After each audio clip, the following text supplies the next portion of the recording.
I just played the best chess game of my life. It has an accuracy of 98.5% and one brilliant move. So let's sit back and enjoy this game. So my opponent starts with e4 and I respond with c5, which is the Sicilian defense. The Sicilian defense has a reputation of being very aggressive and very tactical. There are some positions in which even the Sicilian can get very boring and quiet, but if you want a quick draw, you don't play the Sicilian. So my opponent goes for knight f3, developing his knight, and I play d6, which is mainline theory. Here my opponent strikes in the center with d4, trying to open things up, so that's why this variation is called the open Sicilian, and you see this at the high level, I think, like 70% of times. So I take, he takes, and I develop my knight while also taking the pawn on e4. And my opponent defends this pawn while also, let me just get these arrows away, while also defending his pawn. So in this position there are some options that black can go for. You can play a6, which is the knight off defense. You can play like e6, the Scheveningen.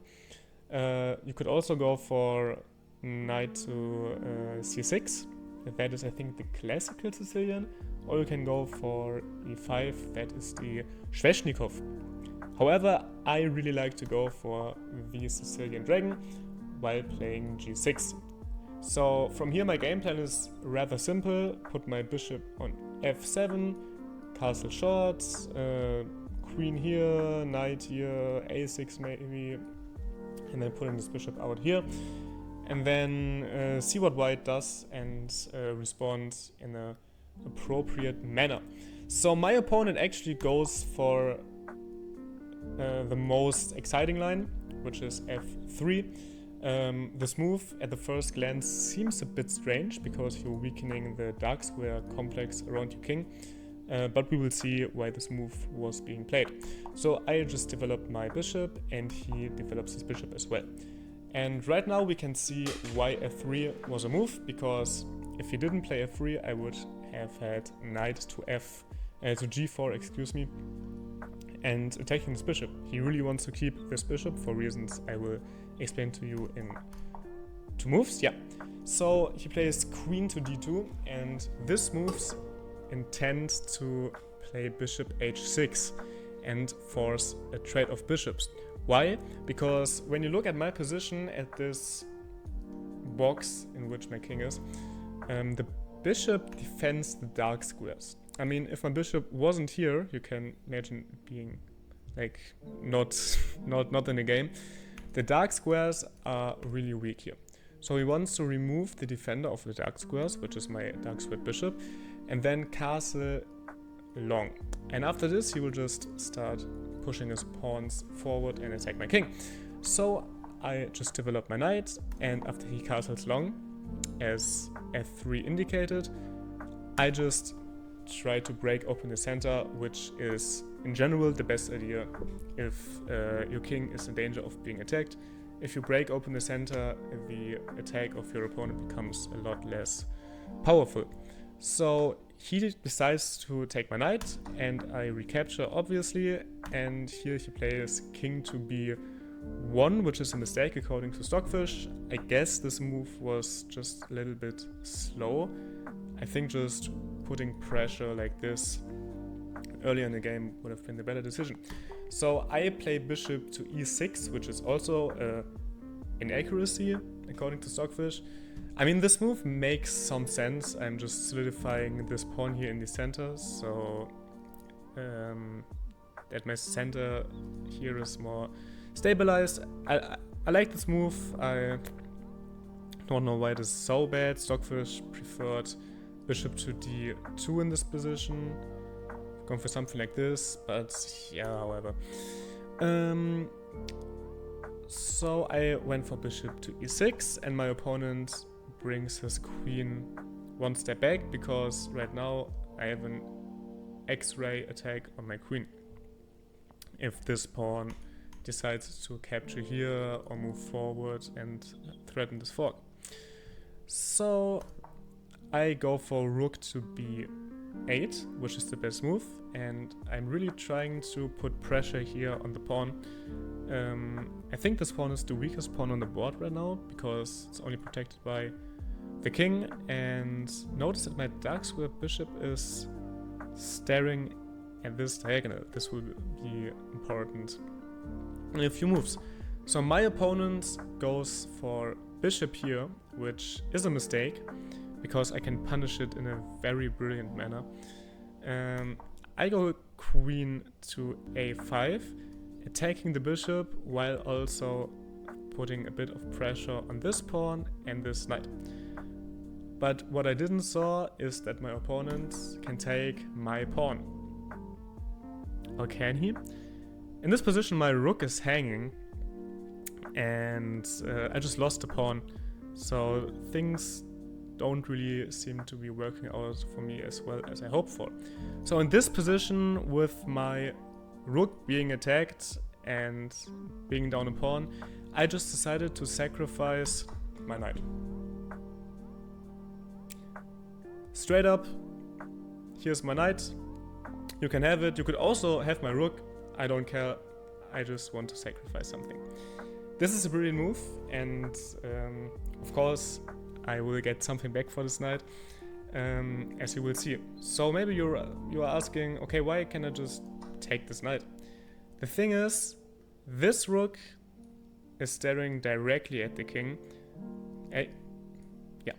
while my queen and my bishop are both putting pressure here. So I could just take his knight and attack his queen while also attacking his pawn, and he cannot take back. So if he decides to capture, I can take back, and yeah, you're just down a queen because the pawn is pinned, right? And if you take with your queen, I mean, it's the same thing, right? Just putting pressure here. I think the engine wants queen takes. But yeah, no matter in which way you take, you just win this piece while also having a very, very brutal attack. I mean, this, and you cannot even push to prevent the mate from the queen and the rook, because my bishop and my queen are perfectly aligned to execute your king on the spot. So in this position, my opponent saw that and thought, oh, I can just take your knight with my knight, and right now you cannot take my knight, right? But in this position, I can just take the pawn with my rook because of this beautiful bishop. I mean, it's like a completely crazy sniper on this diagonal, really beautiful. So my opponent runs with his king. Of course, playing king here is checkmate, so didn't go for that. So he hit with his king here on c1, but right now I can just take this pawn while simultaneously threatening checkmate. So let's see, he takes my rook, checkmate. So in this position my opponent plays d3 to prevent this pawn from being taken and having checkmate being executed. Notice that my rook is hanging all the time, so every single move of me must create some threat, some counterplay, some aspect that my opponent must react to, otherwise I'm just going to lose the rook. So in this position I notice that I can just take back the knight, reclaiming my pieces, while also attacking this bishop. So let's say he takes my rook, I take his bishop, and this checkmate threat here is renewed, and after this I can just grab your bishop and then go with the bishop maybe here and threaten some discoveries. So I just took the knight and he took back with this pawn.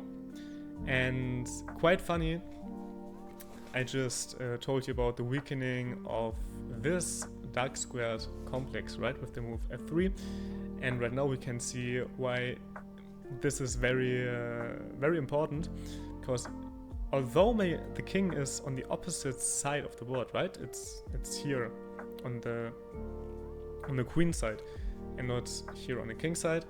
I just have bishop h6, which wins the game on the spot, because how I respond, and you can block with the bishop, but I can just take the bishop, and then you can block with your queen, but you don't want to lose your queen, so you must block with your rook.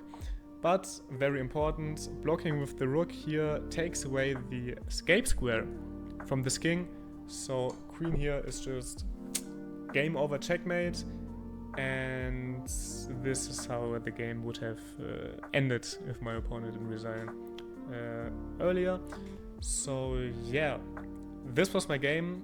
98.5% accuracy, one brilliant move, only one inaccuracy, which was not that big of a deal. I mean, it cost me like 0.4 points, something like this.